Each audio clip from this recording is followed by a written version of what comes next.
psicología y a la figura del psicólogo o la psicóloga que tan estigmatizado ha estado durante tanto tiempo, pues aprendemos también muchísimas cuestiones de nuestra manera de funcionar, ¿no? Y de hacia adentro, de nosotros mismos, de por qué hacemos determinadas cosas. Esta parte la tratamos a través de los experimentos que ya desde hace algún tiempo y periódicamente nos va mostrando y nos va explicando nuestro psicólogo de cabecera, Miguel Ángel Martínez León, que hoy vuelve a estar con nosotros y para mí es un enorme placer. Muy buenos días, Miguel Ángel. Muy buenos días, Loli. Encantado de estar aquí de nuevo. Yo sí que lo disfruto porque hay muchas cosas de la psicología que las sentamos como no sé, ya es así y punto, pero vienen de un estudio previo y ese estudio arrojó una serie de conclusiones y de reflexiones que sirven para que hoy en día se determinen cosas, ¿no? Y corrientes y maneras de actuación. Por eso es cada vez que te tenemos aquí conociendo alguno de esos estudios, pues nos gusta tanto y nos aprovechamos de tu conocimiento. Hoy no vamos a hacer psicología social, o por lo menos el experimento que nos traes no está tan directamente vinculado como en otros casos, ¿no? Exacto. Hoy vamos a hablar un poco, es un experimento, se llama el estudio Dunedin, en el que lo que trataban de buscar estos experimentadores era básicamente entender qué es lo que hacía que la gente prosperase o fracasase en sus vidas a varios niveles, tanto económico, social, interpersonal, intrapersonal, a todos los niveles, ¿vale? Uh-huh. Entonces, pues plantearon un estudio longitudinal que consiste, el estudio longitudinal consiste básicamente en tomar varias medidas a lo largo de un periodo de tiempo. Es decir, vamos a la materia. Seleccionaron a alrededor de 1.000 niños, ¿vale? En los años 70. Y les administraron un montón de pruebas de cociente intelectual para ver la inteligencia que tenían. Luego también a las familias las entrevistaron, pruebas de esfuerzo, de autocontrol, gestión emocional, un montón de pruebas, ¿vale? Para medir todas las variables posibles. Entonces, durante los siguientes 30 años les fueron evaluando, repitiendo los procedimientos, les iban evaluando. Entonces los investigadores dijeron, vale, cuando haces una investigación, lo primero que haces, pues plantear tus hipótesis. ¿Qué va a ser lo que determine que cuando volvamos a medir tras unos años que esta gente haya tenido éxito o no? Pues los investigadores dijeron, lo más seguro que sea la inteligencia, cociente intelectual. Luego esto también se podría debatir, el cociente intelectual, cómo se mide y todo esto, pero eso es otra cuestión. Sí. Entonces, lo que encontraron fue que el cociente intelectual en casi ningún caso explicaba el éxito de esas personas en su vida real, en un futuro. Lo que sí que encontraron, la variable que más correlacionó con esta prosperación, con este éxito que adquirían estos niños en su vida, fue el autocontrol. Y aquí les chocó bastante porque era como que en esta época pues el cociente intelectual era como lo más, ¿no? Por así decirlo. Y se encontraron con que no, el autocontrol, nuestra capacidad de regular los impulsos, es lo que realmente nos lleva a poder tener éxito o no. Porque al final esto va a marcar cómo uses tus herramientas. Puedes tener muchísima inteligencia, pero si no sabes controlarla o no sabes manejarte en una situación social o adaptarte a nuevas situaciones, no vas a poder rendir bien.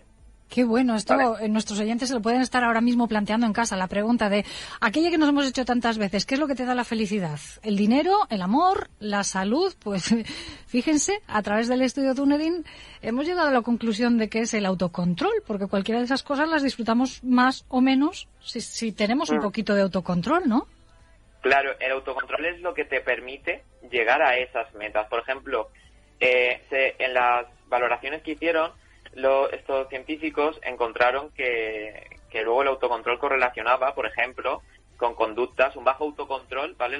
Los niños que habían sido medidos con un bajo autocontrol correlacionaban con conductas adictivas, bajo nivel de ingresos o a lo mejor alto nivel de ingresos, pero mala gestión de ellos, ¿vale? Problemas con la familia, problemas con parejas, inestabilidad social. Es decir, el bajo autocontrol estaba relacionado con eso, mientras que un autocontrol estaba relacionado con buenos niveles de calidad de vida, pero tanto a nivel de salud, mental, física, buena gestión de su vida en general. Uh-huh. Y claro, es curioso, a mí me resulta muy curioso los experimentos que se hacen con niños para medir el autocontrol, porque cuando hablas de esto dices, vale, pero ¿cómo mides este autocontrol? Porque a un niño no le vas a pasar un cuestionario. Me has quitado la pregunta de la punta de la lengua, porque yo decía, claro, cogen a niños, has dicho, de 4 años, de 5 años, en los años 70, ¿qué les hicieron a esas criaturas para saber su capacidad de autocontrol? Claro. ¿Cómo se hace el experimento? Pues es un experimento muy simple y básicamente consistía en que ponían a un niño en un cuarto, ¿vale? En una silla, delante de una mesa, y en la mesa le ponían, se llama el experimento del malvavisco, ¿vale? Les ponían una chuchería y les decían, mira, te voy a poner esto aquí, tú te lo puedes comer si quieres. Ahora, si te esperas 15 minutos a que vuelva, cuando venga te doy 2. Es decir, te doy una más. Tienes esa y otra.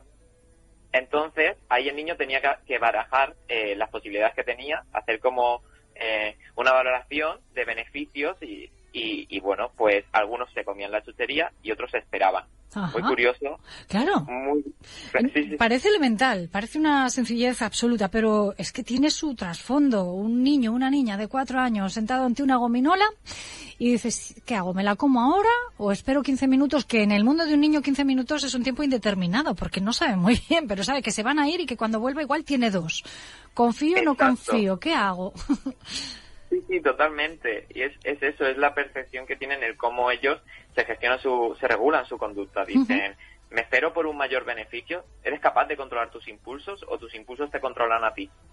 Esa es la cuestión a la que se llega, bueno, con este estudio. Y luego hay una extensa bibliografía que expone muchísimos casos semejantes. Es más, por ejemplo, las conductas adictivas, una de las principales variables que suponen un factor de riesgo es el bajo autocontrol.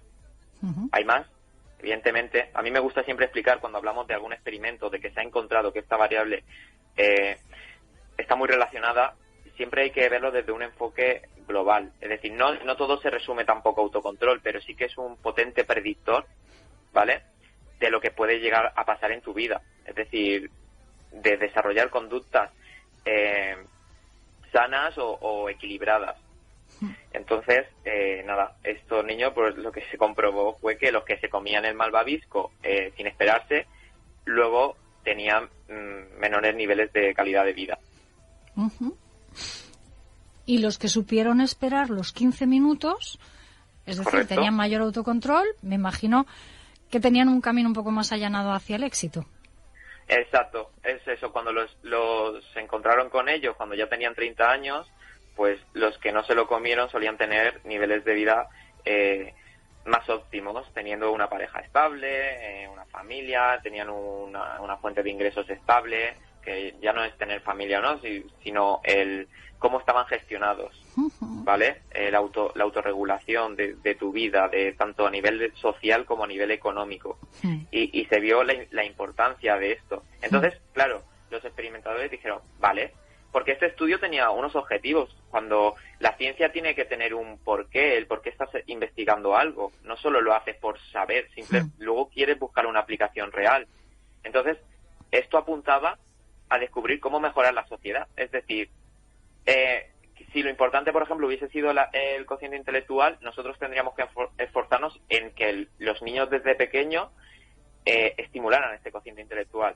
Sin embargo, al encontrarse el autocontrol, lo que nos está diciendo estos hallazgos es que tenemos que focalizarnos mucho en la educación a promover esto, a promover que los niños adquieran este autocontrol, porque no viene, o sea, viene determinado genéticamente hasta cierto punto, pero es totalmente aprendido, mejorable. O trabajable, o entrenable. Ahora me hablas de esto, de cómo trabajarlo, o de si es innato, se hereda o se entrena. Pero quiero detenerme en un punto. Cuando has dicho que los teóricos hacen este tipo de estudios para sacar una aplicación práctica y para entrenarlo, lo que sí vamos a dejar claro, Miguel Ángel, es que no hagan el experimento de la chuche en casa. Es decir, porque usted se siente delante de su hijo de 4 años y diga, te doy una chuche, pero si no te la comes y esperas 15 minutos, te doy 2. Y vengan, que no lo utilicen como el experimento de la rana para saber si estoy embarazada o no. Es decir, con hacer eso no basta. Eso fue el experimento que dio lugar entre muchísimos niños a unas conclusiones. Pero en casa la manera de trabajar es de otro modo, ¿no? ¿Qué aplicación práctica tiene? Ahora que ya sabemos que el éxito lo determina el autocontrol, ¿cómo llegamos a él? Totalmente de acuerdo con lo que has dicho, Loli, y muy bien remarcado, porque evidentemente esto es una prueba de una serie de pruebas que se pasaron en aquel momento, claro, con unos patrones y siguiendo un orden específico, un si mi hijo coge la determinado. chuche, me va a salir drogadicto. Si no la coge, ya le tengo encaminado para matricularse y doctorarse en Harvard, ¿no? Exacto, no va así. Además, cuando hablamos de resultados, es una media de la población que la ha hecho. Probablemente hubiese niños que se comiesen el malvavisco y luego triunfasen también. Se habla de medias y datos generales, pero no podemos extraer conclusiones de casos aislados en ningún caso. Claro. Y como dices tú, no se debe hacer por cuenta propia, poner a tu hijo a comerse un malvavisco y de ahí sacar conclusiones. Eso, muy bien señalado. Sí, no, es que a veces parece tan sencillo que dice, oye, pues yo voy a hacer la prueba con mi hijo, ¿no? A ver si tiene autocontrol o no y a ver cómo me va a ser dentro de 15 años con esto que ha dicho el psicólogo por la radio. No va por ahí. El psicólogo nos explica experimentos en base a los cuales, y tras un campo de investigación muy amplio y con muchas más pruebas, con muchos más niños, bueno, pues se llega a unas conclusiones que hoy demostramos esas teorías y para qué sirven, ¿no? Sobre todo para que nosotros lo apliquemos en la vida. Exacto, totalmente de acuerdo. Y bueno, como preguntabas, ¿qué formas tenemos de promover este autocontrol? Bueno, pues existen varias. Aquí nos podríamos extender muchísimo, pero por ejemplo a nivel... O sea, el autocontrol al final nace se refiere a que cada persona gestione sus propios deseos, sus propios impulsos. Esto se consigue, por ejemplo, en la infancia. Hay estudios que demuestran que una afectividad temprana promueve el autocontrol. Luego, el adoptar estilos parentales reflexivos, comentando el porqué de las cosas, sentándose a hablar, no dando instrucciones dogmáticas sin ningún tipo de explicación, ¿vale? Y, bueno, con ejercicios de estimulación cognitiva, los juegos son muy importantes. Por ejemplo, jugar, me refiero a que se pueden establecer juegos de mesa en familia. Son consejos a nivel muy práctico. Pero luego, a mí me gusta también llevar todo esto por el tema de la educación, ¿vale? De cómo, porque al final ellos pasan muchísimo tiempo en el colegio. Sí. Entonces, siempre se debe fomentar un aprendizaje activo. Y esto no es tan fácil como muchas veces se pinta. Es muy complicado y requiere de muchos recursos. Y por ello vemos que no tiene esa práctica en la actualidad. Y me gustaría hablar un poco de los proyectos de aprendizaje y servicio. Proyectos APS, ¿vale? Que consiste en aprender mientras se actúa. Y, claro, estos proyectos que los están aplicando ya en diversos colegios, lo que consisten precisamente es que los niños, es una forma de promover el autocontrol también porque se hacen responsables de un proyecto con la comunidad. Pongo un ejemplo para que se entienda mejor, ¿vale? Hicieron, por ejemplo, un instituto, un proyecto de donación de sangre, es decir, lo que buscaban los niños era que la gente donase más sangre. El profesor propone el proyecto y es como vamos a aprender una serie de conceptos, pero luego vamos a tener que aplicar esto a la vida real para ayudar a la sociedad. Entonces, ahí el aprendizaje de contenidos luego se plasma en un servicio práctico. Ellos aprendían y luego lo plasmaban a través de su proyecto. Tenían que informarse de cuándo es el número de donaciones, por qué son importantes, cómo le puede afectar a la gente la falta de sangre, por qué ir a donar. Tenían que hacer medias estadísticas. Vas aplicando todo lo que sabes con un fin. Ellos se autorregulaban también en grupos, en equipos. Son formas de trabajar más innovadoras.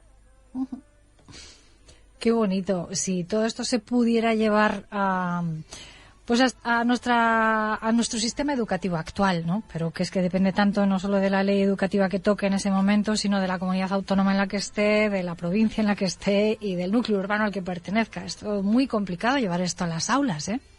Totalmente de acuerdo, porque además requiere de un esfuerzo. O sea, los profesores tampoco están no están dotados de esos recursos que se necesitarían para llevar a cabo este tipo de dinámicas, ¿vale?, tan innovadoras que vienen de mano de la neuroeducación, que un día ya hablaremos también de este tema, que está muy interesante. Y Claro, ellos, o sea, tú para preparar una dinámica de estas tienes que invertir mucho esfuerzo, mucho tiempo y hacer un planning de estudio bastante complejo e implicar a toda la comunidad educativa, porque ahí no solo vale el profe de mate por la parte estadística, el profe de ciencias por la parte quizás de la sangre y sus necesidades en el ejemplo que has puesto, y el profe de conducta, ¿no? O el que está dando religión o actividades cívicas, depende cómo se llama en cada centro, pues tiene que ser todos uno, y también la familia y demás. Eso es complejo. Claro. Pero sí, Es un proceso complejo, sí. Que para acabar sí me gustaría pedirte, Miguel Ángel, herramientas para ejercitar en casa. ¿Qué pueden hacer padres y madres, que son ese otro activo tan importante en la educación de los hijos, el principal, aunque lo dejemos en manos del centro escolar, para por lo menos iniciarse en la parte del fomento del autocontrol? Vale, el autocontrol muchas veces viene de la mano de adquirir responsabilidades. Es decir, que tú cuando sientes que tu decisión cuenta, que tiene un efecto en la realidad, te haces cargo de esas decisiones que tomas. Ahí hay un proceso de procesamiento de la información, tú tienes que tomar decisiones, ¿vale? Entonces, con los niños es muy importante que desde pequeños vayan adquiriendo responsabilidades a través de las explicaciones. Pues como he dicho antes, una explicación reflexiva de qué se busca. No consiste solo en dar órdenes, sino hacerle ver por qué hace cada cosa y que él mismo razone y aporte su opinión. Y sobre todo, escuchar cuando la dé también es muy importante. Luego también existen juegos, por ejemplo, si nos vamos a un nivel ya muy práctico de qué hacer puntualmente, tenemos los juegos de mesa, en muchas ocasiones son buenísimos para estimular ciertas funciones, sobre todo las funciones ejecutivas, que son al final lo que acaban componiendo este autocontrol. El ajedrez, por ejemplo, es una herramienta magnífica para promover todas las funciones ejecutivas básicas. Cuando he hablado de afectividad, también me gustaría destacar que esta afectividad no se trata, o sea, va de la mano con la reflexibilidad. Se trata de dar un trato cercano en el que tú reconoces también la opinión de con quien hablas. Evidentemente todo esto bajo un control, no se trata de tener un debate con tu hijo a nivel formal, sino de incitar a la propia reflexión, al porqué de está ejerciendo cada comportamiento. Pues con estas herramientas yo creo que tenemos suficiente para empezar a trabajar. Y como siempre les digo, si tienen alguna duda más, he planteado el experimento y conocida la importancia de lo que es el autocontrol en nuestras vidas, llevado a la infancia, que es donde empiezan a formarse, les hemos abierto el camino. El resto pueden trabajarlo con su terapeuta, con su psicólogo, preguntarle y encontrar, ¿no?, más cuestiones para su caso concreto. Aquí hacemos psicología para todos con el equipo de profesionales de Isabel Moya Psicólogos, y uno de ellos y de los grandes, el que investiga entre sus experimentos y nos da razones y porqués, es Miguel Ángel Martínez León. Me quedo con lo que has dicho, Miguel Ángel. El próximo hablamos de neuroeducación, ¿vale? Lo veo genial, está súper interesante y muy ligado con esto. Podremos dar todavía más pautas. Pues hasta pronto entonces. Cuídate mucho y muchísimas gracias. Hasta pronto, Loli. Un abrazo y encantado de